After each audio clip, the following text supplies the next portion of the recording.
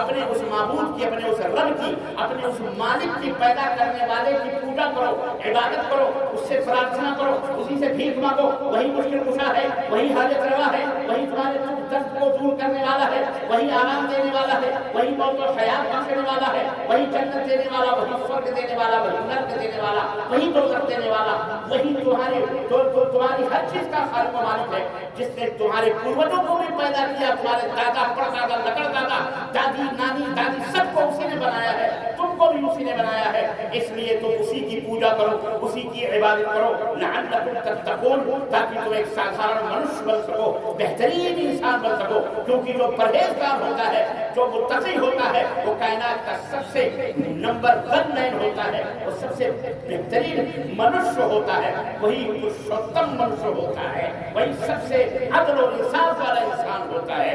وہ اللہ کون ہے؟ جس نے تمہارے لیے زمین کا بچھونا بچھایا، آسمان کی چھت تمہیں دی، وانزل من السماء ماء، پھر اسی آسمان سے تمہارے لیے بارش برسائی، فاخرج به من الثمرات رزقا لكم، پھر مختلف قسم کے اناج اتپن کیے اسی زمین سے۔ اللہ اکبر، پانی ایک ہے، زمین ایک ہی ہے، برکت اللہ والوں غور سے سنو قرب جوار کے لوگوں اور میری ماں اور بہنوں، اللہ کی قسم یہ ہماری بہت بڑی خوش نصیبی ہے، یہ ہماری بہت بڑی خوش نصیبی ہے جس رب نے ہمیں اپنا در بتایا ہے، اپنی معرفت دی ہے، اپنی پہچان دی ہے، اپنی شناخت بچائی ہے کہ بتائی ہے کہ مجھے پہچانو اللہ کو. جو مالک کو نہ پہچانے، جو غلام اپنے مالک کو نہ پہچانے، جو نوکر اپنے آقا کو نہ پہچانے، وہ سب سے بڑا آتنکوادی ہوتا ہے، وہ سب سے بڑا دہشت گرد ہوتا ہے، وہ سب سے بڑا غنڈہ ہوتا ہے، وہ سب سے بڑا لچا ہوتا ہے، وہ سب سے بڑا غدار ہوتا ہے، وہ سب سے بڑا لفنگا ہوتا ہے، وہ سب سے بڑا ذلیل اور کمینہ ہوتا ہے جو اپنے مالک کا کھائے، اپنے مالک کا پیے، اپنے مالک کے رحم و کرم پر جیے، اپنے مالک کا سب کچھ پاتے ہوئے پھر اسی سے اکڑے، پھر اسی کو آنکھیں دکھائے، پھر اسی کے گھر کے اوپر قبضہ کرے، پھر اسی سے غداری کرے، پھر اسی کو برا بھلا کہے اور اپنے خود ساختہ دوستوں کو ان کو اپنا مالک سمجھے. وہ سب سے بڑا کمینہ اور ذلیل قسم کا انسان ہوتا ہے. لیکن اے مسلمانوں، اللہ کا شکر ادا کرو کہ اللہ نے تمہیں اپنا نوکر بنایا تو تمہیں اپنا در بھی بتلایا. الحمدللہ اللہ تبارک تعالیٰ نے اسلام جیسی نعمت اور اسلام جیسی دولت سے ہمیں مالا مال کیا. لیکن یاد رکھو یہ ذمہ داری ہماری تمہاری ہے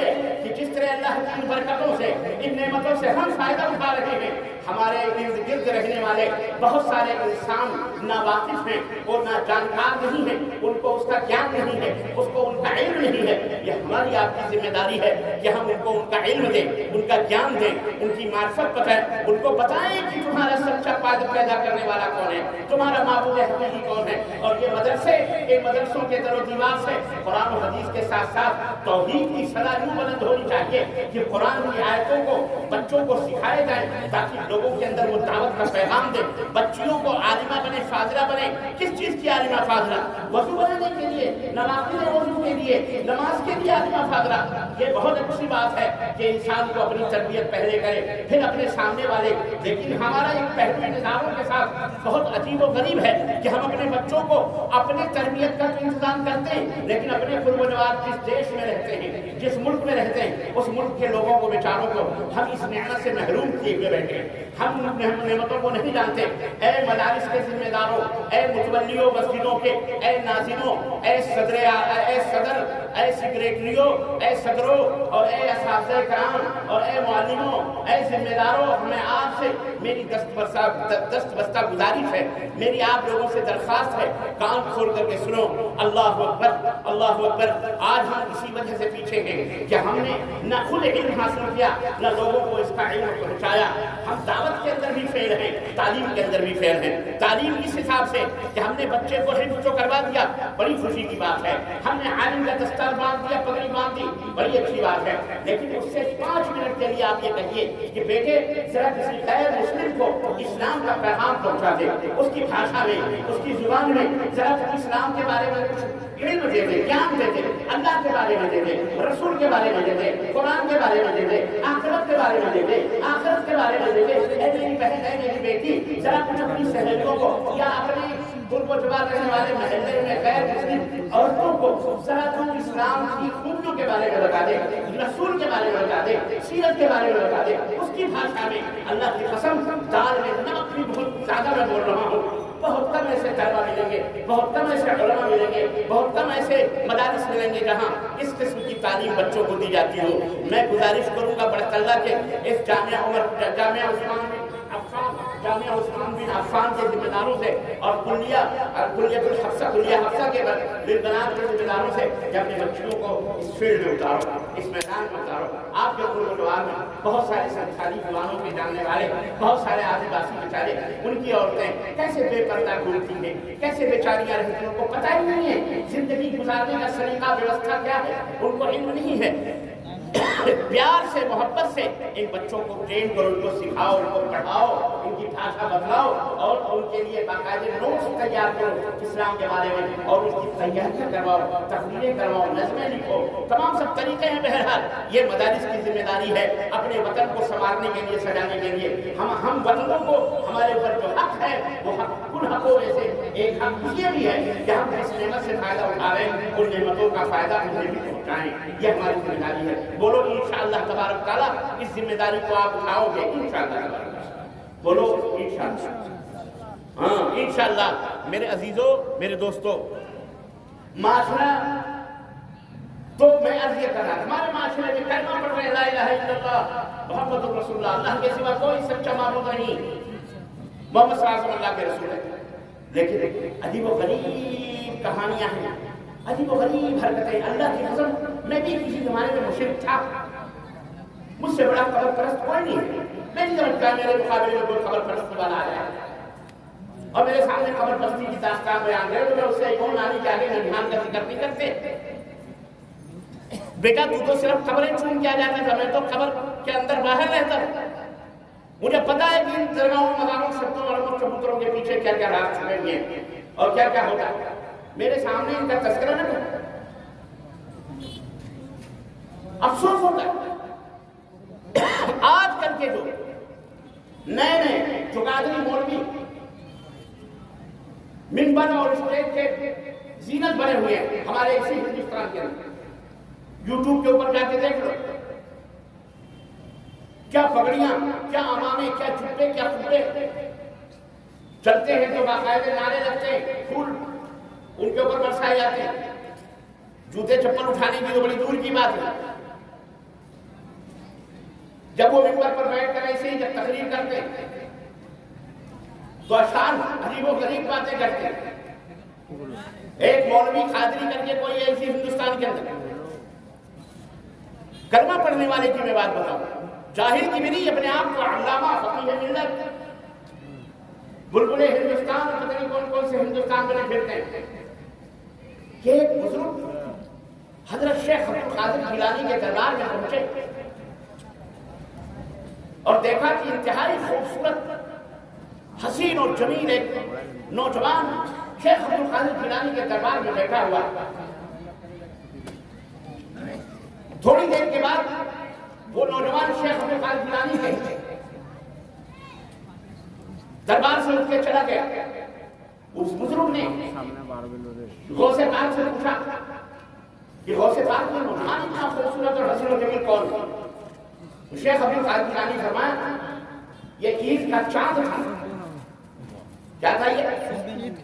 عید کا چاند تھا جو میرے پاس آ کے بیٹھا ہوا تھا، مجھ سے اجازت مانگ رہا تھا کہ حضور 29 کو نکلوں یا 30 کو نکلوں. نہیں سمجھ میں بات ہے؟ بٹ اللہ والوں سمجھ میں آئی بات نہیں آئی تو آپ ہنسے کیوں نہیں بھائی؟ تھوڑا لبوں پہ مسکراہٹ آ نہیں سمجھ میں آئی. کہا عید کا چاند آدمی کی شکل میں آ کے بیٹھا تھا، شیخ عبد القادر سے اجازت دے رہا تھا کہ حضور 29 کو نکلوں یا 30 کو نکلوں. تو چاند بھی جب نکلتا ہے تو شیخ عبد القادر جیلانی کی اجازت لے کر کے نکلتا ہے. اور اس کے اوپر نعرے لگاتے ہیں، بڑوا گیری مار شروع بولے. اس بدعقل بھی مشرک جو ہوتا ہے اس کو عقل نہیں ہوتا. آپ ایک ننے منے بچے سے بھی پوچھ سکتے ہیں کہ شیخ عبد القادر جیلانی کب پیدا ہوئے، کب مرے؟ 5ویں صدی میں پیدا ہوئے، 6ویں صدی میں مرے. یعنی 600 برس پہ اسلام کے 600 برس کے بعد 600 برس 6ویں صدی میں. اب سوال یہ پیدا ہوتا ہے کہ اسلام کے 600 برس پہلے کیا چاند نہیں نکلتا تھا؟ یا چاند نہیں ڈوبتا تھا؟ سورج نہیں نکلتا تھا؟ سورج نہیں ڈوبتا تھا؟ تب یہ چاند کس سے اجازت لیتا؟ نہیں سمجھ میں بات. اس طرح سے امت کو گمراہ کیا جاتا ہے، امت کو. اور یہ جو معاشرے کے اندر برائیاں پھیلتی ہیں آپ کیا سمجھتے ہیں اچانک پھیلتی ہیں؟ نہیں، دھیرے دھیرے دھیرے دھیرے دھیرے پروان چڑھتی ہیں، دھیرے دھیرے چل کر کے پھر سماج کے اندر کینسر بن کر کے حملہ کرتی ہے. شرک یوں داخل ہوتا ہے. حضرت نوح علیہ السلام کے زمانے میں شرک پیدا ہوا. اس سے پہلے دنیا میں شرک کا کہیں وجود ہی نہیں تھا، اسلام ہی تھا، ٹوٹل اسلام. اس کے اندر اسلام کے مقابلے میں نہ کفر تھا اور نہ ہی شرک تھا، صرف اسلام تھا. یہ سب سے پرانا دین ہے اسلام. حضرت آدم علیہ السلام کون تھے؟ بولو. اللہ کا اقرار کرنے والے، اللہ کو ماننے والے، اللہ کو سجدہ کرنے والے تھے کہ نہیں تھے؟ حضرت حوا ہماری ماں سب سے پہلی ماں مسلمان تھی. حضرت آدم مسلمان تھے، ان کی آل اولاد مسلمان تھی، جتنے بھی آل اولاد تھے سب مسلمان تھے. اس دھرتی کے اوپر جتنے بھی دنیا کے اندر آئے سب مسلمان، سب سے پہلے حضرت آدم آئے وہ مسلمان تھے۔ آج کچھ چپنڈے یہ کہتے ہیں، نیوز ریڈر یہ جوتا خور لوگ چلاتے ہیں یہ مسلمان اسلام 1400 سال پہلے کا ہے، محمد لے کر کے آئے صلی اللہ علیہ وسلم، زور سے کہو صلی اللہ علیہ وسلم، کہتے ہیں یہ محمد صلی اللہ علیہ وسلم لے کے آئے، محمد نے ان کو اسلام کو بنایا۔ آپ حضرات کے اوپر ضروری ہے کہ آپ اس کا گیان لیں، اس کا علم لیں، اپنے دین کے بارے میں فل جانکاری لیں، تبھی آپ اس دنیا کے اندر جی سکتے ہیں، ورنہ آپ کو وہ ایسا چھوٹیوں کی طرح مسئلہ دیا جائے گا، اور جیسا بہت سارے لوگوں کو مسئلہ جانا ہے۔ اس لیے اپنے آنے والی نسلوں کے لیے بچے ننھے منھے بچیاں ان کو ابھی سے باقاعدے PhD بناؤ، باقاعدے اسلام کے اندر بالکل ننگی تلوار کی طرح رہیں گے، اسلام کے اندر پرفیکٹ مضبوط رہیں، یہ جواب دے سکیں مشکلات کا، لوگوں کے شکوک و شبہات کا، کہ اسلام 1400 برس پہلے یا محمد صلی اللہ علیہ وسلم نے نہیں بنایا۔ اسلام اسی وقت سے ہے جب سے یہ دنیا ہے، اسلام اسی وقت سے ہے جب سے چاند اور ستارے، اور اسلام کا ارتھ اور معنی یہ ہے کہ فرما برداری کرنا، جس نے بنایا ہے پیدا کیا ہے اس کے فرما بردار بننا، اس کے غلام بننا، اس کا ادیم بننا، اس کے آجزہ کا پالن کرنے والے وہ مسلمان کہا جاتا ہے۔ سورج مسلمان ہے کیونکہ جب سے اس کے بنانے والے پرماتما نے اسے آجزہ دیا ہے کہ تجھے پورب سے نکلنا ہے، تب سے لے کر آج تک سورج پورب ہی سے نکل رہا ہے اور پچھم ہی کے اندر ڈوب رہا ہے۔ رات بھی مسلمان ہے، دن بھی مسلمان ہے، زمین بھی مسلمان ہے، آسمان بھی مسلمان ہے، یہ ہوا بھی مسلمان ہے، یہ آگ بھی مسلمان ہے، یہ پانی بھی مسلمان ہے، یہ دریا بھی، یہ سمندر بھی، سب اللہ رب العزت کے ادھین ہیں، سب اللہ تبارک تعالیٰ کے غلام ہیں، سب اللہ تعالیٰ کے حکم کے پابند ہیں، اور قرآن کے اندر ان کی دلیلیں موجود ہیں۔ آپ کہہ سکتے ہیں کہ کیسے آگ اللہ کے حکم کی فرمانبرداری کرتی ہے، تو آپ اسے جواب دے سکتے ہیں اپنے قرآن سے، اور میں آپ کو وہ جواب بتلا کے جا رہا ہوں کہ یہ کہ آگ کا کام کیا ہے؟ جلانا۔ آگ کا کام کیا ہے؟ جلانا۔ آگ کسی چیز کو پکڑتی ہے تو جلاتی ہے، اسے جلا کر کے راکھ کر دیتی ہے، یہ آگ کا کام ہے، آگ کی تاثیر ہے، اور یہ تاثیر یہ اللہ کے حکم کی وجہ سے ہے، کیونکہ اللہ نے آگ کو یہ حکم دیا ہے کہ تجھے جلانا ہے۔ لیکن ہم نے قرآن میں دیکھا کہ ایک وقت ایسا بھی آیا کہ اللہ نے اسی آگ کو جسے جلانے کا حکم دیا تھا، اسی آگ کو اللہ نے حکم دیا کہ اے آگ میرا بندہ تیرے اندر آ رہا ہے، دشمنوں کی طرف سے آ رہا ہے، میرے دشمن ہیں، میرے ساتھ شرک کرنے والے، میرے نبی کے دشمن، میرے محبوب کے دشمن ہیں، تیرے پاس وہ آ رہا ہے، تجھے تیرے گود میں اسے پھینک رہے ہیں میرے دشمن، لیکن جب وہ آ جائے تیری گود میں تو اس کے جسم تو کیا اس کے کپڑوں پر بھی ذرا بھی آنچ نہیں آنی چاہیے، تجھے گلے گلزار بن جانا ہے۔ قلنا یا نار کونی بردا وسلاما علی ابراہیم۔ تاریخ نے بتایا، قرآن نے بتایا، جو ایک ایتھیکل کتاب ہے، ایک اتہاسک بک بھی ہے، اس نے بتایا کہ ایک زمانہ تھا جب ابراہیم علیہ السلام کو دشمنوں نے، اللہ کے دشمنوں نے، مشرکوں نے، آگ کے پجاریوں نے، بتوں کے پجاریوں نے، اپنے ہاتھوں کے بنائے ہوئے معبودوں کے پجاریوں نے انہیں آگ میں ڈالا اس جرم کی پاداش میں کہ انہوں نے کہا یہ خدا نہیں ہو سکتے، یہ بھگوان نہیں ہو سکتے، یہ کچھ مار جلا نہیں سکتے، یہ ہمارا بال بھی بیگا نہیں کر سکتے۔ اس دشمنی میں ابراہیم کو آگ کے اندر ڈالا گیا تھا، پتہ نہیں آپ کو، آگ کے اندر ڈالا گیا تھا، اور آگ نے پھر انہیں استقبال کیا گلے گلزار بن کر۔ اللہ نے فرمایا ٹھنڈی ہو جا، تو آگ نے ابراہیم کو ہرگز ان کے کپڑے تک کے اوپر دھبے نہ آئے، آگ ان کے لیے ٹھنڈی ہو گئی، پھول بن گئی۔ تو آگ بھی مسلمان ہے، آگ بھی بولو، آگ بھی مسلمان ہے، اور لوگ آگ کی بھی پوجا کرتے ہیں کہ نہیں؟ بولو، آگ کی بھی پوجا کرتے ہیں۔ تو یہ آگ کی پوجا نہیں، ایک مسلم آگ کی پوجا کرتے ہیں، مسلمان آپ کی پوجا کرتے ہیں، لیکن ہمیں اس سے خوشی نہیں ہے، ہم اپنی پوجا کی طرف کسی کو نہیں بلاتے کہ ہم مسلمان ہیں تو ہماری پوجا کرو، نہ نہ نہ نہ نہ، ہم کہتے ہیں یہ حرام ہے، یہ شرک باللہ ہے، یہ غداری ہے۔ کوئی کسی منشیہ کی، کسی مخلوق کی پوجا نہ کرے، پوجا کرنی ہے تو اس کی پوجا کرو جس نے اس کو پیدا کیا ہے، اس کے بنانے والے کی، اس کے پیدا کرنے والے کی پوجا اور عبادت کرو جسے ہم اللہ کہتے ہیں۔ ہم اپنی بھی پوجا کی طرف دعوت ہیں۔ یہ پانی جو لوگوں کو ڈبوتی ہے، یہ پانی جو لوگوں کو ڈبوتا ہے، لوگوں کو جب سیلاب آ جائے نوح علیہ السلام کے زمانے بستیوں کی بستیاں ویران، لیکن اس پانی کے اوپر بھی اس کے پیدا کرنے والے کا حکم چلتا ہے۔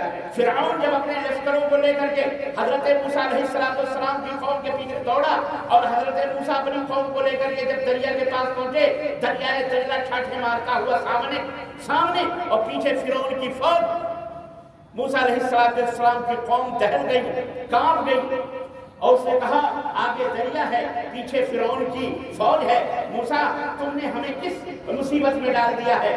آگے جائیں تو دریا میں ڈوب جائیں، کھڑے ہو جائیں تو فرعون اپنی فوج سے ہمیں ٹکڑے ٹکڑے کروا دے گا۔ حضرت موسیٰ نے کہا ڈرو مت، ہم اللہ کے پجاری ہیں، ہم اس اللہ کے پجاری ہیں جس کی حکمرانی اس سمندر پہ بھی، اس دریا کے اوپر بھی چلتی ہے، وہ چاہے گا تو ہمیں بچائے گا۔ حضرت موسیٰ علیہ السلام کو اللہ نے اشارہ کیا، اے موسیٰ اپنے ڈنڈے کو، اپنے عصا کو اس پانی کے اوپر مارو۔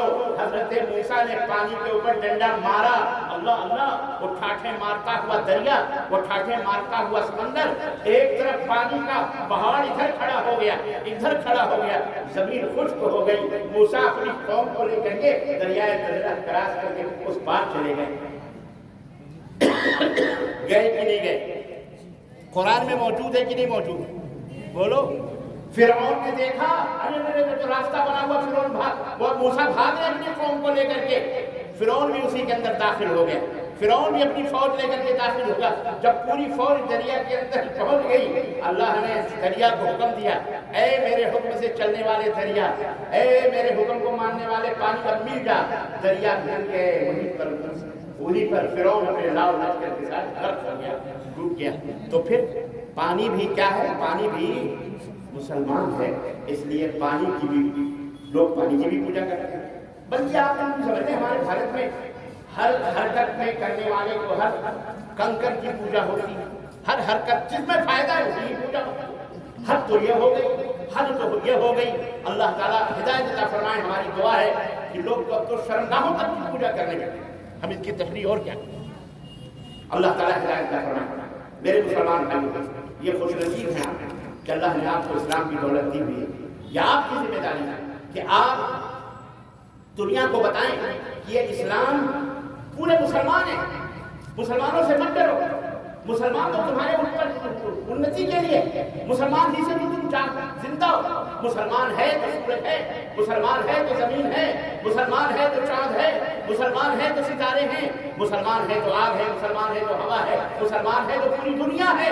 رب ذوالجلال نے فرمایا ہے، میرا کلمہ پڑھنے والا، میری توحید کو ماننے والا اگر ایک بندہ بھی زمین پر رہے گا تب تک یہ سورج کا گولا چلتا رہے گا، جب تک یہ زمین بھی رہے گی، آسمان بھی رہے گا۔ اور جس دن ایک کلمہ پڑھنے والا بندہ اس دنیا سے اٹھ جائے گا، یہ زمین تہس تہس کر دی جائے گی۔ القاریۃ ما القاریہ وما ادراک ما القاریہ یوم یکون الناس کالفراش المبثوث وتكون الجبال كالعهن المنفوش۔ سب پہاڑ سب روئی کی طرح ایسے اڑتے ہوئے نظر آئیں گے، انسان پتنگوں کی طرح بکھرا ہوا نظر آئے گا جب مسلمان اس دنیا کے اندر ہے۔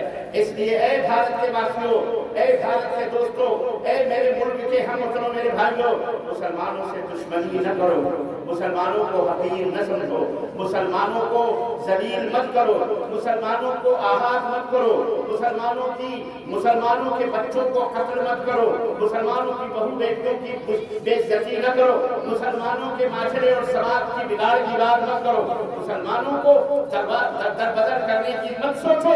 ورنہ رب کعبہ کی قسم ہے عرش والا تمہیں معاف نہیں کرے گا۔ ہمارے پاس نہ کوئی چاقو ہے تیز کر کے سبزی کاٹنے کی، نہ کوئی چھری ہے، نہ ہم اپنے ماننے والوں کو اس بات کی تعلیم دیتے ہیں کہ لوگوں اپنے گھروں میں میری ماؤں بہنوں چھریاں تیز رکھو۔ چھریاں ہم اس کی دعوت نہیں دیتے، ہم اس کی دعوت دیتے ہیں کہ تم ایمان کو اپنے تیز کر لو، تم اپنی دعوت کو تیز کر لو، تم اپنے ایمان کو روشن کر لو، تم اپنے کردار کو اچھا بنا لو، محمد رسول اللہ صلی اللہ علیہ وسلم کی سیرت پر چڑھو۔ جو گالیاں کھا کے بھی لوگوں کو دعائیں دیتے تھے، جو پتھر کھا کے بھی صبر کرتے تھے، جو انہوں نے دشمنوں کے ساتھ بھی عدل کیا ہے، جنہوں نے دوستوں کے ساتھ بھی انصاف کیا ہے، ہم اپنی قوم کو، بھارت کے لوگوں کو، اپنے مسلمان بھائیوں کو ہم محمد الرسول اللہ صلی اللہ علیہ وسلم کی سیرت بتاتے ہیں۔ ہم اپنی ماؤں بہنوں بیٹیوں کو دہشت گردی والی تعلیم نہیں دیتے کہ ٹیکے مار کر، پھاڑ کس کر، چاقو چھریاں لے کر اور ڈنڈے اور پتھر باندھ کر چلتے ہوئے مسلمانوں کی مسجدوں کے اوپر یلغار کرو، ان کے اوپر پتھر پھینکو، ان کو گالیاں بکو، ان کی ماں بہن بیٹیوں کو دو۔ ابھی 5 دن ہوئے ہی عید کی نماز پڑھی گئی ہے اسی بھارت کی سرزمین پر۔ مجھے کوئی مائی کا لال بتا دے کسی مسلمان نے، ایک ہمارے ننھے منھے بچے نے بھی کسی کے دھرم استھل پر ایک کنکر بھی پھینکا ہو، کوئی مسلمان جا کے کسی کے دھرم استھل کے سامنے مظاہرہ کیا ہو، یا اس نے کوئی نعرہ مارا ہو، یا اس نے کوئی بدتمیزی کی ہو، کوئی مائی کا لال ایک واقعہ کوئی نہیں۔ یہ ہمارا اسلام ہے، یہ ہمارا دین ہے، اور الحمدللہ ہم اس کے پابند رہیں گے، انشاءاللہ یہ دین پھیلتا رہے گا اور لوگ چوک در چوک مسلمان ہوتے رہیں گے۔ اے میرے مسلمان بھائیو، یہ خوشخبری ہے، یہ بشارت ہے اللہ کے فضل و کرم سے۔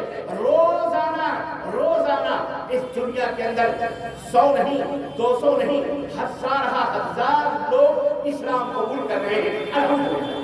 اور ایرو بیرو کچو پھیرو وہ گوبر گول پینے کھانے والے نہیں، بڑے بڑے سائنٹسٹ ہیں، بڑے بڑے ڈاکٹرز ہیں، بڑے بڑے ریسرچ کیا کہتے ہیں ایکیڈمک لوگ ہیں، بڑے بڑے اسکالرز ہیں، بڑے بڑے ٹیچرز ہیں، بڑے بڑے اپنے دھرموں کے علماء ہیں۔ اللہ کی مدد سے وہ اسلام کو پڑھتے ہیں، الحمدللہ مسلمان ہوتے ہیں۔ یہ جو گالیاں دینے والے بیٹھے ہوئے 2-4 یہاں ہمارے بھارت کے اندر ٹی وی اور یہ یوٹیوب شوٹ پر آپ دیکھیں گے، بڑے گروے پھڑوے پہن کر کے خوب اپنی ہم ان سے کہتے ہیں اور گالیاں دو، خوب گالیاں دو۔ اللہ کا فضل ہے، تم جتنے گالیاں دو گے کہ اسلام اتنی ہی پھیل رہا ہے الحمدللہ۔ ہم تو نہیں کہہ پاتے، لیکن تمہاری زبان سے کم از کم ہمارے ملک کے ان عورتوں میں بیچاریوں نے جہاں تم نے تالے بند کر کے رکھے ہیں، جن کے کانوں کو تم نے سیل مہر کیا ہوا، اسلام کی آواز نہ آئے، کم از کم ان کے کانوں میں تمہاری زبانوں سے اسلام کا لفظ جا رہا ہے، اسلام کا لفظ جا رہا ہے۔ اور یہ ہمارا ایمان اور یقین ہے کہ جن کانوں میں اسلام کا لفظ جائے گا، انشاءاللہ کل نہ کل انشاءاللہ وہی ماں بہن بیٹی ہمارے دیش کی اسلام کے بارے میں جانکاری لے گی اور انشاءاللہ وہ مسلمان ہو جائے گی انشاءاللہ۔ میرے عزیزوں، لیکن یہ باتیں کہنے کے لیے بہت آسان ہیں، لیکن ہماری اپنی ذمہ داریاں بنتی ہیں کہ ہمیں اپنے معاشرے کو محمد الرسول اللہ صلی اللہ علیہ وسلم جیسا معاشرہ بنانا پڑے گا، وہ سماج پیدا کرنا پڑے گا۔ نبی کریم صلی اللہ علیہ وسلم مکے کی سرزمین پر، اللہ اکبر، مکے کی دھرتی پر کس طرح سے آپ نے زندگی گزاری۔ اگر ہم یہ کہیں آج ہم بڑی آسانیوں کے ساتھ اپنے بھارت کے اندر ہیں، ہمارا بھارت ہمارا اپنا دیش ہے، ہماری جانوں سے بھی زیادہ عزیز ہے، جانوں سے بھی زیادہ پیارا ہے، ہم بھارتی ہیں الحمدللہ۔ اللہ کا یہ شکر ہے کہ اللہ نے ہمیں یہ سرزمین ہمارے باپ داداؤں سے ہمیں پائی چوائس عطا فرمائی ہے۔ اللہ تبارک و تعالیٰ نے ہمیں یہ دیا ہے، بخشا ہے اور ہمیں یہاں رکھا ہے، ورنہ بٹوارا جب کرنے والوں نے کرا تھا اور بانٹنے والوں نے بانٹا تھا، وہ ہم تو نہ تھے بانٹنے والوں میں، لیکن جنہوں نے بھی ہوشیاری کی، شیان پتی کری، آج وہ خود چلا رہے ہیں ایک ہو جاؤ، ایک ہو جاؤ، اکھنڈ بھارت بناؤ، اکھنڈ بھارت بناؤ۔ میں کہا میں آگے چلتا ہوں، آؤ ہم اکھنڈ بھارت بناتے ہیں، ایران کو بھی بلاتے ہیں، افغانستان کو بھی بلاتے ہیں، اے پاکستانی بھائیوں تم بھی آ جاؤ، بنگلہ دیشی بھائیوں تم بھی آ جاؤ، آؤ مل جل کر کے ایک بہترین ہندوستان بناتے ہیں، اکھنڈ بھارت بناتے ہیں، اکھنڈ بھارت بناتے ہیں۔ ہاں خیر منقسم، اکھنڈ بھارت سب سمجھتے ہیں، ہے کہ نہیں؟ جہاں کہیں کوئی بٹوارا نہ ہو، سب ایک ہو جائیں، کتنا اچھا رہے گا انشاءاللہ۔ جب پاکستان بھی مل جائے گا، بنگلہ دیش بھی مل جائے گا، افغانستان بھی آ جائے گا، ہم بھی آ جائیں گے، نیپال بھی جائے گا، الحمدللہ پھر تو مزے ہی مزے رہیں گے انشاءاللہ۔ ہمارا ملک اتنا بڑا ہو جائے گا، ہے کہ نہیں؟ ہم تو اس کے کہنے والے، اور دوسرے لوگ کہتے ہیں تو ہم جب بولتے ہیں تو بڑی چڑ ہوتی ہے، اپنا بولتے ہیں تو نہیں۔ کیوں اس بات پہ؟ آؤ ہم چلتے ہیں، ہم پاکستان سے کہیں گے کہ آپ کوئی دو بات لا جاؤ، ہم سب ایک ہو جائیں گے۔ لکھو، محضر تیار کیا جائے، نوٹ تیار کیا جائے کہ ہم سب اکھنڈ بھارت چاہتے ہیں۔ ہر پاکستان میں بھی پاکستانیوں کو ہم للکارتے ہیں، آ جاؤ تم بھی بھارت آ جاؤ، ہم بھی پاکستان آ جاتے ہیں، مل کر کے ہم ایک بھارت آ جاتے ہیں۔ بولو تیار ہیں آپ لوگ؟ کتنے تیار ہیں؟ بولو بولو انشاءاللہ۔ ہر ملک کے ماں کی ملک خدا ماں، ایک مسلمان کا زمین، ہر زمین ہماری ہے، ہر ملک ہمارا ہے، کیونکہ یہ ہمارے اللہ کا ملک ہے، کسی کے باپ کا نہیں ہے، کسی کے باپ کا۔ ہاں ہمارا خون ہے شامل، کیا ہے راحت انگوری نے کہا تھا، ہاں ہمارا خون ہے شامل یہاں کی مٹی میں، کسی کے باپ کا ہندوستان تھوڑی ہے، ہمارا ہندوستان بڑا ہے۔ ہم سب اپنے ملک سے، اپنے دیش سے پیار کرتے ہیں، اور اس دیش کے اندر خورت کرنے والے تو چوہے چکر بہت ہیں، اللہ انہیں جناب کو برباد فرمائے، بولو آمین۔ جھوٹ بول کر جو کھا رہے ہیں، جو کھلا رہے ہیں اپنے بال بچوں کو، جو پال رہے ہیں، جھوٹ بول کر ملک کی سمپتی لوٹ کر جو بدیشوں میں بھیج رہے ہیں، جو ہمیں فقیر بنا رہے ہیں، ہمارے اوپر نئے ٹیکس مار رہے ہیں، اللہ انہیں جناب کو برباد فرمائے، بولو آمین۔ اور جو ہمارے دیش کی بربادی کی فکر کر رہے ہیں، سوچ رہے ہیں، اور دیش کے اندر جو فرقہ واریت، جو سمپردائیکتا کر کے اپنا کی گدیاں بجانا جا رہے ہیں، اللہ ان سب کو نیست و نابود فرمائے، بولو آمین۔ یہ ہمارا فرض ہے، یہ ہمارا ملک ہے، اس کی حفاظت کے لیے ہم اللہ سے دعا کریں گے۔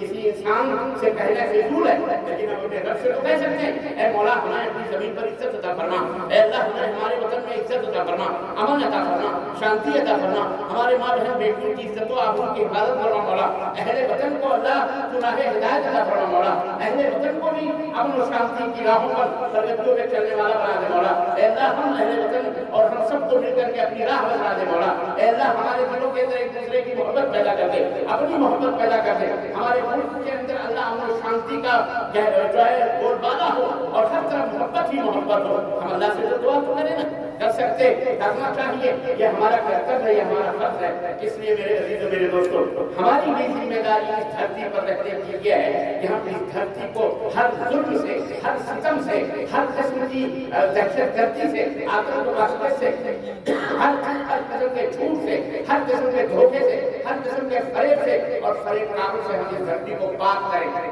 صاف کریں، عدل اور انصاف کی لڑائی لڑیں، ہم جو ہے جسٹس کے لیے فائٹ کریں، ہم ملک کے دیش کی ترقی کے لیے تعلیمی میدان کے اندر آگے بڑھیں، ہم اپنے بچوں کو ڈاکٹر بنائیں، جہاں ہم عالم بنا رہے ہیں، جہاں ہم حافظ بنا رہے ہیں، وہیں اپنے سنویدھان کا بھی حافظ بنائیں، اپنے دیش کا جو قانون ہے اس قانون کی حفاظت کرنے والا لائر بنائیں، بیرسٹر بنائیں، جج بنائیں، مجسٹریٹ بنائیں۔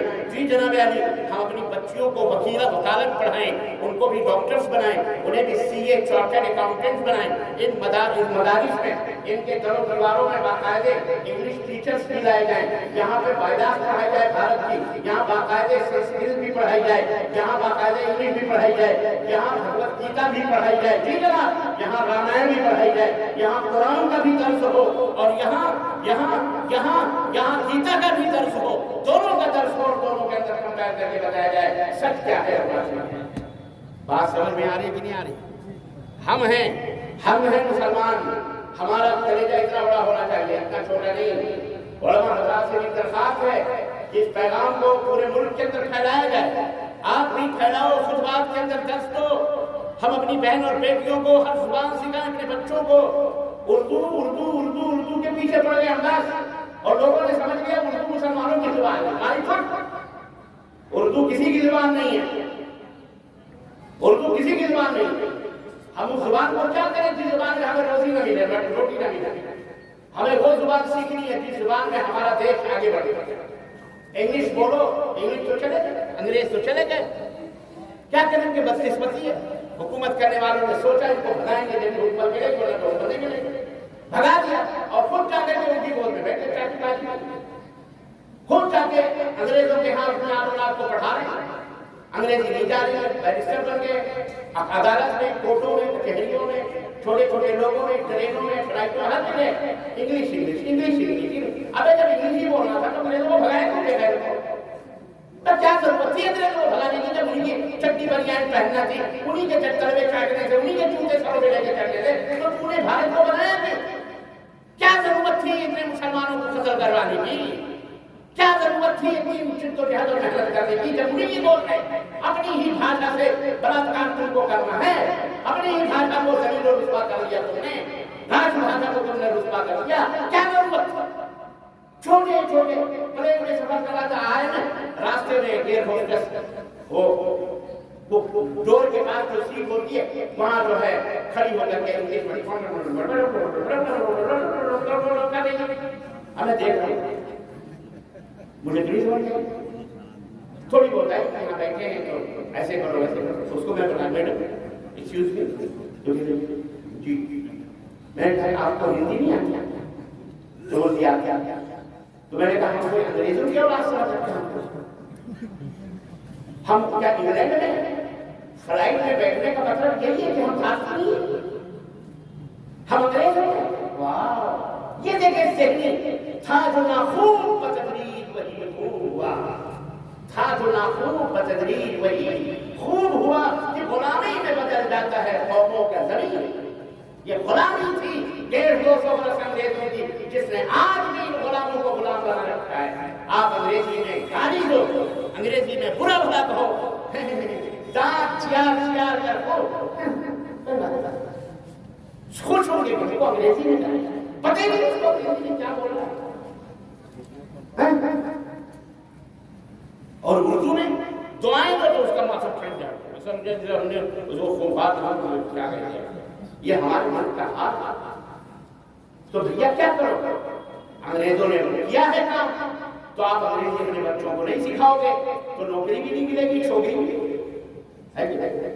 ہاں اب یہ تیار بیٹھے انگریزی پڑھاؤ کوئی مسئلہ ہے، یاد رکھنا ہمیں کسی کی بھاشا سے کسی کی زبان سے کوئی دشمنی نہیں، ہماری ہر بھاشا جو بھی اس دنیا کے اندر بولتے ہیں ہمارے اللہ نے ان کو بخشی ہے، ہمیں ذمہ داری ہے کہ ہم اس بھاشا میں ان کو اسلام کی اللہ کی رسول کی باتیں بتائیں، ان کو زندگی گزارنے کا طریقہ اور طریقہ، شادی بیاہ کرنے کا ڈھنگ، یہ تمام سب بتائیں، یہ ہماری ذمہ داری ہے۔ ہم اردو بھی جانیں، ہندی بھی جانیں، سنسکرت بھی جانیں، انگلش بھی جانیں، ہمارے نبی حضرت محمد رسول اللہ صلی اللہ علیہ وسلم کی سیرت اور آپ کی ہسٹری پڑھنے والا ایک چھوٹا سا اسٹوڈنٹ طالب علم بھی جانتا ہے کہ نبی صلی اللہ علیہ وسلم کے زمانے میں حضرت جب لیٹر آتے تھے بادشاہوں کے خط آتے تھے تو وہ عبرانی زبان میں آئے تو اللہ کے نبی کو عبرانی زبان نہیں آ رہی تھی، حضرت زید بن ثابت کو اللہ کے نبی نے کہا جاؤ یہ بھاشا مجھے نہیں آتی سیکھ کے آؤ، اور وہ گئے 15 دن کے اندر وہ بھاشا سیکھ کے آئے اور آ کر کے انہوں نے صحابہ کو سکھا دیا۔ نبی صلی اللہ علیہ وسلم کے پاس آئے، خط صرف پڑھنا ہی نہیں سیکھا، پڑھنا بھی، لکھنا بھی، اس کا ترجمہ کرنا بھی، سب کچھ اللہ کے نبی بہترین PhD ہو گئے وہ ماشاءاللہ بھاشا کے اندر۔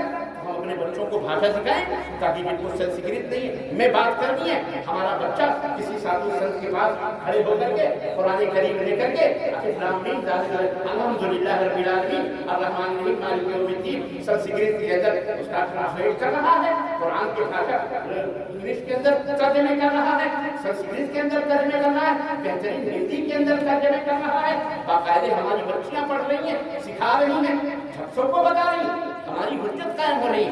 پھر دیکھو کیا مقام ہوتا ہے تمہارا، اسی سرزمین پر کیا رتبہ ہوگا۔ اللہ کی قسم وہ دن دور نہیں جب اللہ تبارک و تعالیٰ کے نظروں کے آپ محبوب ہو جائیں گے، لوگ تمہاری جوتیاں اٹھا کے اپنے سروں پہ رکھنے کو فخر کر دیں گے انشاءاللہ تعالیٰ۔ یہ فارمولہ یاد ہے، بھاشا سیکھو اور سکھاؤ، عورتوں کو بھی، مردوں کو بھی، بچوں کو بھی، بچیوں کو بھی۔ اور ایک بات یاد رکھو، تعلیم اس لیے نہ حاصل کرو کہ تمہیں نوکری ملے، معاف کیجیے گا بہت اہم بات ہے، تعلیم اس لیے نہ حاصل کی جائے، ایجوکیشن کا مقصد پیسہ کمانا نہیں، ایجوکیشن سے زندگی جینے کا سلیقہ آتا ہے، ایجوکیشن سے اپنے آپ کی، اپنے اسرہ کی، اپنے خاندان کی، اپنے سماج کی، اپنے معاشرے کی ترقی کا سلیقہ آتا ہے۔ گفتگو کرنے کا ادب، آداب، تہذیب، تمدن، اخلاقیات، برائیوں سے دوری، منکرات سے اجتناب، پرہیزگاری، اللہ تبارک و تعالیٰ کے حکم کی فرما برداری، یہ تمام عدل اور انصاف تعلیم سے آتا ہے، تعلیم ہی کو دیتی ہے۔ اس لیے کوئی اگر یہ سوچتا ہے ہمارا بیٹا بیرسٹر بن جائے، یہ ہو جائے، بس کافی ہے، اس کے لیے کافی کچھ بھی نہیں ہے۔ اگر وہ بد اخلاق ہے، اگر وہ بد زبان ہے، اگر وہ بے ایمان ہے، اگر وہ چور ہے، اگر وہ فریب کر رہا ہے، دھوکہ دے رہا ہے، جھوٹ بول رہا ہے، اللہ کی قسم اس کا جاہل رہنا زیادہ بہتر تھا، اس کے علم حاصل کرنا۔ تعلیم اللہ سے ملانے والی چیز ہے، تعلیم جنت تک پہنچانے والی چیز ہے، تعلیم اللہ کے نزدیک بہت اہم چیز ہے۔ اس لیے اپنے بچوں کو روزی روٹی کے لیے نہ پڑھاؤ، اپنے بچوں کو بہترین انسان بنانے کے لیے، بہترین انسان بنا کر اس دنیا کو بہترین بنانے والا، اپنی بیوی بچوں کو، اپنے اولاد کو بنانے والا سکھاؤ۔ اس لیے تعلیم، نوکری تو جھک مار کر کے آئے گی انشاءاللہ تبارک و تعالیٰ، آج نہیں تو کل انشاءاللہ۔ عزیزان گرامی، تو سماج اور معاشرے کو ہمیں چاہیے کہ ہم محمد الرسول اللہ صلی اللہ علیہ وسلم نے جس طرح سے اپنا سماج بنایا تھا، آپ کے سماج میں ساری برائیاں تھیں، جب آپ مکے کے اندر آئے ساری برائیاں تھیں، چوری بھی تھی، زناکاری بھی تھی، بدکاری بھی تھی، لوٹ بھی تھا، قصور بھی تھا، جھوٹ بھی تھا، دغابازی بھی تھی، زناکاری بھی تھی، ایک عورت 10 مردوں سے بیاہ کرتی تھی، ظلم اور ستم کی چکیوں میں لوگ پسے ہوئے تھے، اللہ کے ساتھ شرک بھی تھا، اللہ کے ساتھ گستاخی بے ادبی بھی تھی۔ اللہ کے نبی نے کیسے اس معاشرے کو چینج کیا، کیسے اللہ کے نبی نے اس معاشرے کو بدلا، اور کیسے ان کے دلوں میں اللہ کا خوف پیدا کیا کہ اللہ اکبر۔ ہم نے وہ دن بھی دیکھا کہ وہی عورت جو 10 مردوں سے شادیاں کرنے کو فخر سمجھتی تھی، جب وہ اسلام کے آغوش میں آتی ہے، نبی کائنات صلی اللہ علیہ وسلم کے ہاتھوں پر بیعت کرتی ہے، اور اس سے زندگی میں ایک غلطی سرزد ہو جاتی ہے، یعنی اس سے زنا ہو جاتا ہے، بھول چوک زنا ہو جاتا ہے، غلطی انسان سے ہی ہوتی ہے، ان سے بھی غلطی ہو گئی، لیکن پیٹ میں جب بچہ آیا تو احساس جرم نے بے قرار کیا، بے چین کیا، نیندیں حرام کر دی، اللہ کے خوف نے انہیں کھانا پینا ان کے اوپر حرام کر دیا۔ ڈرتے ہوئے نبوت کی بارگاہ میں حاضر ہوئی، نبی کریم صلی اللہ علیہ وسلم خدمت میں کہا طہرنی یا رسول اللہ، اللہ کے نبی مجھ سے جرم ہو گیا، میں نے زنا کر دیا ہے، مجھے پتھروں سے مار مار کر کے ہلاک کر دیا جائے، مجھے پاک کر دیا جائے۔ اللہ کے نبی نے چہرہ ادھر کر لیا، کہا جاؤ جب یہ بچہ پیدا ہو جائے تب آنا۔ اللہ اکبر، اللہ اکبر، رحمت للعالمین ہے، اللہ اکبر، رحمت للعالمین ہے، پوری کائنات کے رحمت بنا کے بھیجے گئے۔ کہا جو تم نے کیا ہے، پیٹ میں پلنے والا ننھا منھا بچہ معصوم ہے، اس نے جرم تو نہیں کیا ہے، اسے کیوں ہلاک کیا جائے، جاؤ جب یہ پیدا ہو جائے گا تب آنا۔ اللہ اکبر، وہ خاتون چلی گئی اور کچھ دنوں کے بعد بچہ پیدا ہوا، بازی ختم تھی۔ اللہ کے نبی نے بلایا نہیں تھا اپنی عدالت میں، مقصد یہ تھا جاؤ اللہ سے توبہ وغیرہ کر لو، اللہ معاف کرنے والا ہے، لیکن اس خاتون کے اندر جو تقویٰ اللہ کے نبی نے پیدا کیا تھا، جو آئینہ دل ہو چکا تھا، اس آئینے میں اس کے جرم بہت بڑے نظر آئے۔ پھر نبی کے بارگاہ میں گود میں بچہ لیا گیا حاضر نہیں، اور ایک اللہ کے نبی طاہر نہیں، بچہ پیدا ہو چکا ہے، اللہ کے نبی مجھے پاک کرنا۔ پاک کرنے کا مطلب سمجھ رہے ہو؟ مطلب مجھے سنگسار کر دو، مطلب میں شادی شدہ ہوں، پتھروں سے مار مار کر کے، اسلامی قانون ہے، حد ہے، مجھے پتھروں سے مار کر ہلاک کر دو۔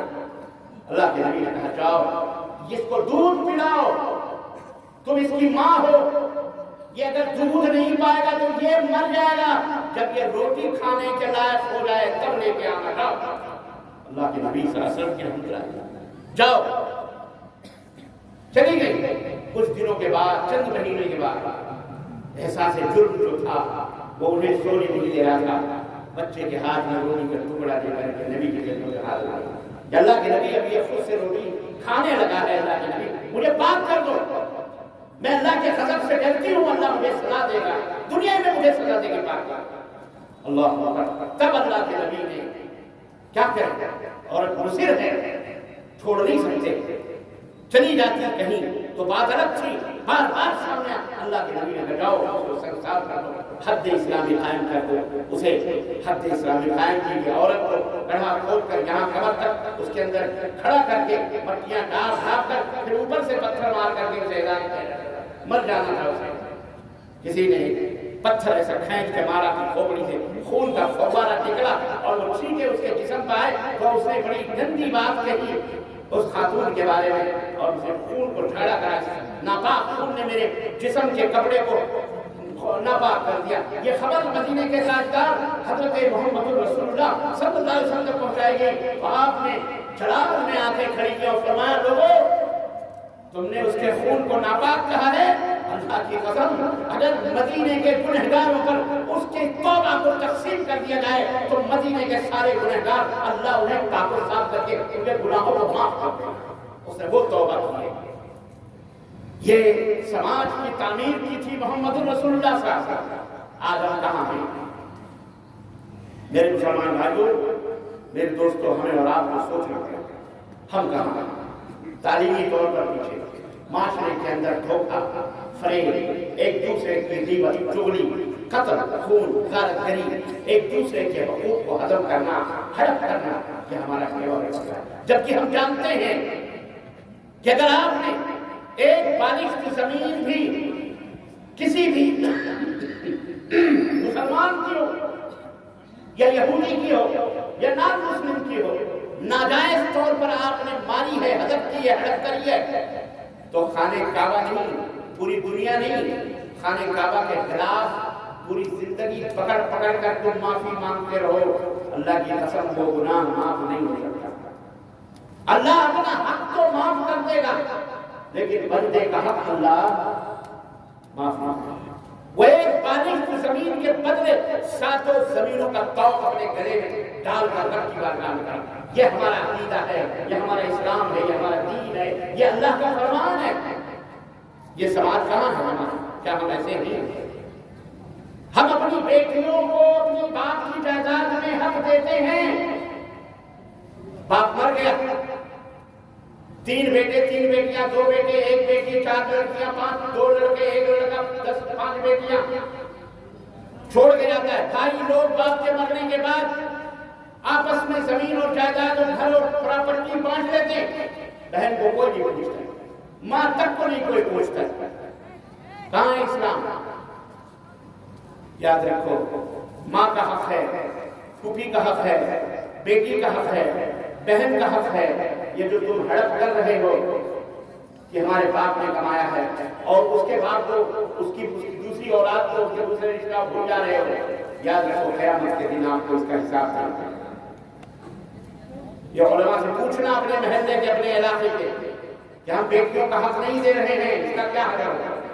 بہت سارے لوگ سوچتے ہیں جہیز میں, جہیز تو خود ایک حرام چیز ہے. کہہ کہ ہم جہیز میں بیٹے کی شادی کرتے ہیں. تم بیٹے کی شادیاں نہیں کرتے, بیٹے کی شادی کا خرچ نہیں ہوتا. اس لیے عدل کرو, انصاف کرو. یہ سراسر جرم ہے. اپنے معاشرے اور سماج کو صحیح کرو, نیک بناؤ, صالح بناؤ. رمضان المبارک کا مہینہ ابھی ابھی گزرا ہے. جو اللہ رمضان میں تھا وہ 11 مہینے بھی نہیں. اللہ قرآن کا مہینہ, مغفرتوں کا مہینہ, برکتوں کا مہینہ, ایمان کا مہینہ تھا وہ. یہ اس کا مطلب نہیں ہے کہ رمضان جاتے ہی قرآن غائب ہو گیا, ایمان غائب ہو گیا, برکتیں غائب ہو گئی. نہ, بلکہ اللہ کے رسول صلی اللہ علیہ وسلم نے فرمایا کہ شوال کے مہینے میں عید کے بعد جو کوئی مرد یا عورت 6 روزے رکھ لے پورے شوال میں, کنٹینیو بھی یا 1 بائی 1 چھوڑ چھاڑ دے, 6 روزے اس نیت سے کہ میرے نبی کا فرمان ہے. اللہ کے نبی فرماتے ہیں اس کا اجر و ثواب ایک زمانے کے 1 سال کے روزے رکھنے کے برابر. صرف 6 روزے. رمضان کا روزہ فرض تھا لیکن جمعرات اور پیر کے روزے سنت ہے, اللہ کے نبی رکھا کرتے تھے. اس لیے میرے مسلمان بھائیوں اور میری ماں بہنوں, روزوں کو اپنی زندگی کا شعار بنا لو. جمعرات کو بھی روزہ رکھو, پیر کو بھی روزہ رکھو. اللہ کے نبی نے فرمایا جمعرات کو روزہ میں رکھتا ہوں کیونکہ اللہ کی بارگاہ میں پورے 1 ہفتے کے اعمال اللہ کے دربار میں پیش ہوتے ہیں. تم جب میرے بھی اعمال پیش ہو تو میں یہ چاہتا ہوں کہ اس وقت میں اللہ کے دربار میں میرا اعمال روزے سے. اس لیے روزے کو اپنی زندگی کا حصہ بنا. ہر مہینے کے 3 روزے سنت ہیں جنہیں ایام 20 کہتے ہیں. 12 13 14 عربی کے حساب سے 12 13 14 شوال، 12 13 14 محرم، 12 13 ذوالحجہ، ایسے ہر مہینے کے ایام 20 کو یا 13 14 15 3 مہینے 3 دن روزہ رکھو. اللہ کے نبی صلی اللہ علیہ وسلم فرماتے ہیں اس کا بھی اجر و ثواب 100 روزہ رکھنے کے برابر. تو عزیزان محترم، یہ قرآن کو ترجمے کے ساتھ قیام اللیل جو ہم نے تہجد پڑھی، تراویح پڑھی، الحمدللہ اس کی عادتیں ڈالو. ایک مہینے تک ہم نے نماز پڑھی ہے، اب اس کو کنٹینیو کرو. سونے سے پہلے کم از کم 8 رکعت پڑھ لو، 3 رکعت 1 رکعت ادھر پڑھ لو. سونے سے پہلے کبھی بھی، عشاء اگر نہیں تو عشاء کے بعد پڑھو. بہت سارے لوگ کہتے ہیں کہ تہجد کی نماز سونے کے بعد پڑھنی چاہیے. نہیں، اس کا ٹائم عشاء کی نماز کے بعد سے لے کر فجر کی اذان تک تہجد کا ٹائم ہوتا ہے. جب کبھی بھی آپ کو موقع ملے پڑھو. میری ماں بہنوں، تم بھی پڑھو جیسے رمضان کو تم نے پڑھا ہے. اس طرح آباد کرو اپنے گھروں کو. اور سنو، شیطان جیسا کہ میں نے کہا نوح کے زمانے میں دھیرے دھیرے نسلوں کو برباد کیا. 300 برس کے بعد حضرت نوح علیہ السلام کی نسل میں شرک داخل ہوئی. آج ہمارے معاشرے میں بھی شرک آ رہا ہے، دھیرے دھیرے بدعت بھی آ رہی ہے. ہمارے بچے باہر سے ادھر ادھر سے ہم برادری دیکھتے ہیں، دین نہیں دیکھتے. شادیاں کر کے لاتے ہیں. وہ لڑکی ہو سکتا ہے وہ لڑکی کسی تعویذ اور گھنٹے اور پلیتے والے گھرانے کی ہو، درگاہی مداری کی لڑکی ہو، کسی نیاز الفاتح والے قرآن خوانی والے کی بیٹی ہو. آپ کو پتا نہ ہو اور گھر میں آ کر یہاں پہ بھی وہی کالے دھاگے تعویذ اور جھنڈے بنڈے شروع کرے. میں نے سنا ہے کہ اس علاقے میں باقاعدے اوٹھے کوشے بہت رہے. یہاں باقاعدے دھمکیاں دیتی ہیں عورتیں، اگر میرے سے پنگا لوگے تو فلانے اوٹھے سے فلانے کون سی جگہ ہے پتہ نہیں، مسان ہے، فلانے کے مسان پہ جا کے مٹی ڈال دوں گی، پانی ڈال دوں گی، برباد ہو جاؤ گے، یہ کر دو گے. یہ تمام سب خرافات مسلم معاشرے میں یہ آپ کے بڑھ اللہ اس کے قربان پاکور جو یہ شہیدین کی دھرتی ہے، اہل الحدیث کی دھرتی ہے. آج یہاں یہ ماحول پیدا ہو رہا ہے. تعویذ گھنٹے پلیتے والے خوب گھوم رہے ہیں، جھاڑ پھوک کے نام پر شرک اور خرافات پھیلا رہے ہیں. اس لیے اے مسلمانوں، اے علماء حضرات، اپنے خطبوں کا موضوع بناؤ تعویذ گھنٹے پلیتے یہ حرام ہیں، یہ شرک باللہ ہے. ماں بہنوں بیٹیوں کی ایمان اور عقیدے اور شیطان گمراہ کرنا اس طرح سے. ہم نے بہت سارے گھر دیکھے ہیں باقاعدہ اس کے اوپر نقشے بنے ہوئے ہیں تعویذوں کے. جناب نقشے بنے ہوئے ہیں، مزار کے فوٹو لگے ہوئے ہیں. جی جناب اجمیر کے فوٹو لگے ہوئے ہیں، درگاہ کے فوٹو لگے، اس پہ نقشے بنے ہوئے ہیں. شو بازی میں کی یہ شو ہے، خوبصورتی میں اس طرح سے. کئی میں نے لطیفہ پڑھا تھا کہ بھارت کی کوئی لڑکی چائنا گئی گھومنے کے لیے، ٹورسٹ تھی، گھومتے گھومتے کسی دکان سے گزری اور وہاں خوبصورت سی اس کو بیل نظر آئی، بڑی اچھی لگی کیونکہ چائنی زبان ایسے ویسے ٹیڑھی میڑھی ہوتی ہے تو ایسا لگتا ہے جیسے پھول کھلے ہوئے. اس نے آ کر کے بڑی بہترین آرٹسٹ تھی، وہ ایمبرائڈری جانتی تھی، اپنا ٹی شرٹ لیا اور اس کے اوپر وہ نقشہ پورا پھول کا بنا کر کے جناب علی سجا ہو جا کر کے بڑے فخر کے ساتھ دوسرے دن اسی دکان سے وہ گزری تو اتفاق سے کوئی بھارتی شخص بیٹھا تھا، بڑی شرم آئی اس کو. اس نے کہا لڑکی ادھر آ، کہاں کی ہے؟ بولے انڈیا کی. تجھے پتا ہے یہ کیا لکھا ہوا ہے؟ کہا یہ دیکھو تمہاری اس دکان کے اوپر کتنی بہترین اور خوبصورت بیل لکھی ہوئی تھی. میں نے وہی دیکھا، مجھے اچھی لگی، میں نے یہاں سینے کے اوپر میں نے کھول لیا، مجھے اچھی لگی. یہ تو پھول ہے. کہا بیوقوف یہ پھول نہیں ہے، یہ دکان ہے. یہ دکان پہ یہ لکھا ہوا ہے کہ یہاں ہمیشہ تازہ دودھ ہمیں ملتے ہیں. نہیں سمجھ بات؟ ہاں آ گئی شیخ مرتضیٰ کی سمجھ میں آ گئی، آپ کی سمجھ میں. آج ہمارا بھی یہی حال ہے. ہم شرک کو پھول سمجھ کر اپنے گھروں کے دروازوں پہ لگا کے گھوم رہے ہیں. ہمیں پتہ ہی نہیں شرک کیا ہے، تعویذ گھنٹے پلیتے کیا ہیں. نقشے نیا گھر ہے، اس کے اوپر یہاں لگا ہوا، وہاں لگا ہوا، وہاں ہر جگہ لگے دکانوں پہ. اس طرح شیطان داخل ہوتا ہے. اجاڑ کو نکال دو اس کو. سمجھ میں بات آئی کہ نہیں آئی؟ شرک بہت آہستہ آہستہ داخل ہوتا ہے، سماج کو کھوکھلا کر دے گا، اس لیے اپنی آنکھیں کھلی رکھو، شرک اور بدعت ہرگز نہیں کھلے چاہیے۔